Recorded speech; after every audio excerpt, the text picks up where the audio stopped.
the fabric of the universe, but you know, I don't really hold any sort of like religion or belief myself.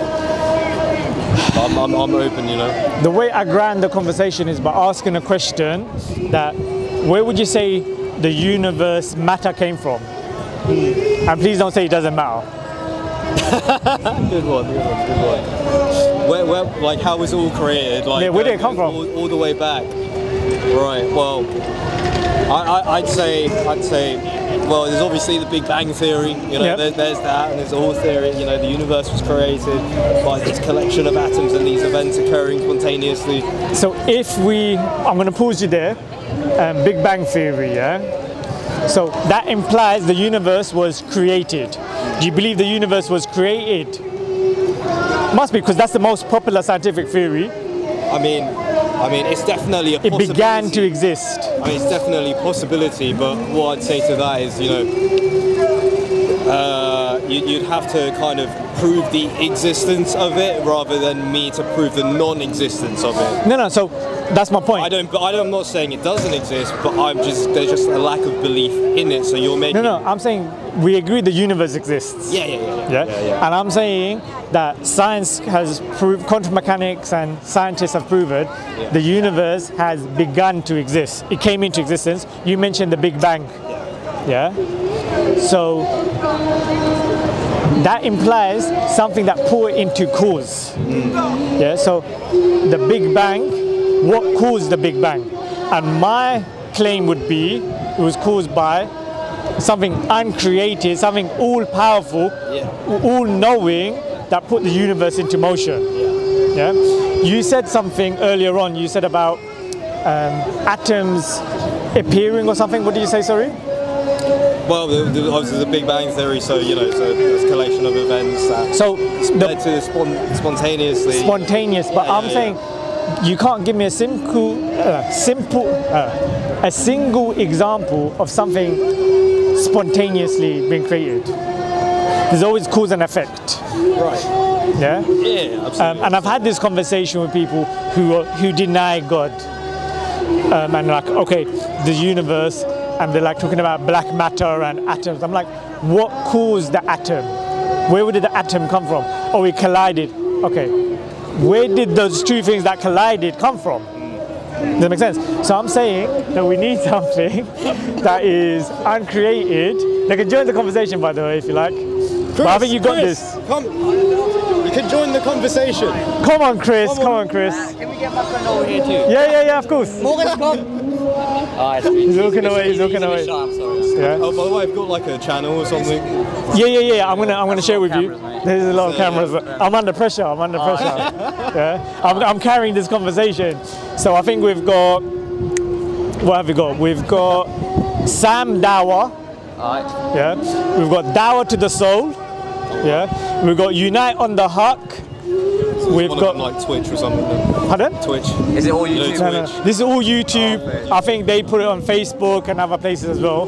But I don't know. Like I'm separate. I'm independent. I'm like freelance conversationist. Yeah.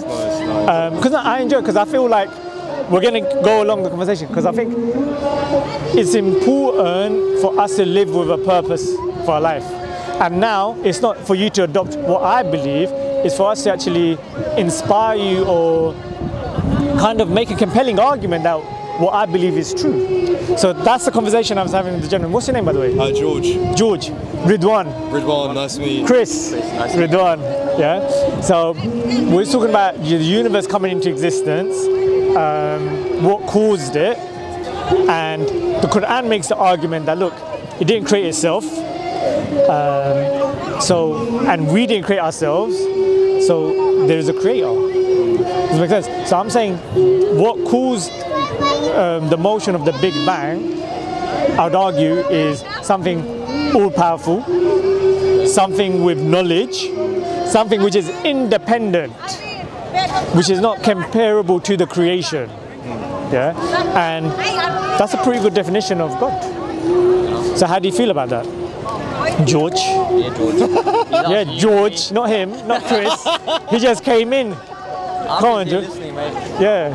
I'd say that would be like an accurate description of God, but I method. I don't know. I don't think automatically you can say just because there has to be cause and effect that the cause is definitely God. I don't think it's like an axiomatic truth that. That's fine. That has to be proved. You can't just say that because we don't know. It has to be this. What is your criteria for proof? Because my claim now is more logical and rational that there is a creator than there isn't. That's my claim. Yeah, it might be the case. Yeah. No. Do you challenge my claim? Do you not think that it's more plausible that there's something all-powerful, all-knowing that put into motion, or rather than have faith that it came out of nowhere? There's too much design for there not to be a designer. Yeah. Does it make sense? Yeah. Because right now, when you look at the maths, look at the balance, yeah, the probability of us having what we need to sustain life, yeah, I think it's like, what did they say? It's very low. Very incredibly very, low. Very low, but it's not zero. Huh? It's not zero. How many zeros does it need to be before? It's not plausible. I would even argue zero, because it's like, because we're talking about probability, but the thing is like, it's unfathomable, because you can't give me an example of something coming from nothing. Yeah. Now, my evidences, I'm going to provide evidence to what I believe. Yeah, which is a perfect scripture sent by God. How difficult is it to prove something's not perfect? If there's a flaw, if there's a mistake in it, it's not perfect. You can prove it easily, isn't it? Right, Yeah? So the Quran, which I've just handed them out, is perfectly preserved. Yeah, perfectly preserved. Yeah, the message is perfect. The content is perfect. Yeah. Now, preservation. In the UK, in Birmingham, we've got. If you type in Quran and Birmingham, you get the manuscript, which is carbon dated to the time of the Prophet Muhammad. He spoke Arabic. The Quran is in Arabic. Yeah. Carbon dated to his lifetime, so nothing. It hasn't been changed. How do you feel about that? I don't really feel any particular way about it. It's mind blowing, isn't it? It's a bit. How can you preserve a book for 1400 years and not have anything change? Because that's not even our primary source of preservation. Our primary is an oral tradition of memorization. So we happen to have it in writing, but it was actually passed on through the final messenger from East London. I feel like going there and zooming into it. Everything's happening. So you've got. Oh, there's actually fun. There's lots Now there would be. Yeah, let's check it out. Go and check out. Yeah, Take your camera, you might as well film it. We're here. Come back when you're done. Okay. Yeah.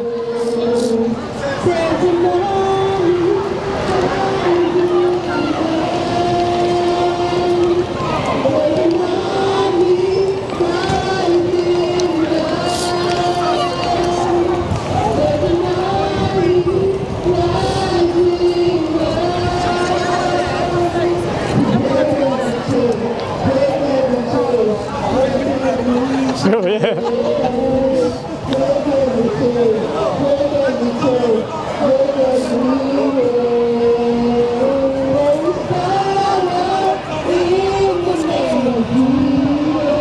Brother, you're here. Keep an eye on this.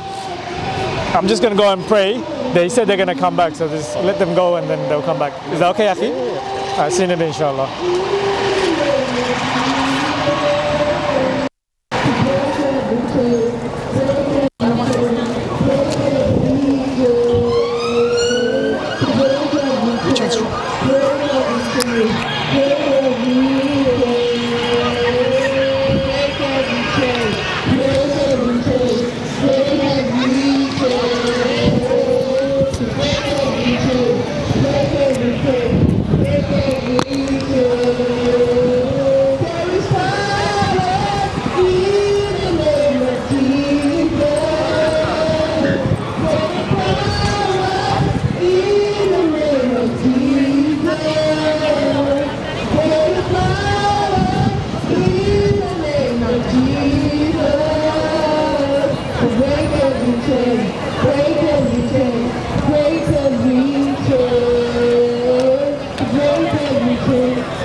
make money. But you are not. They go?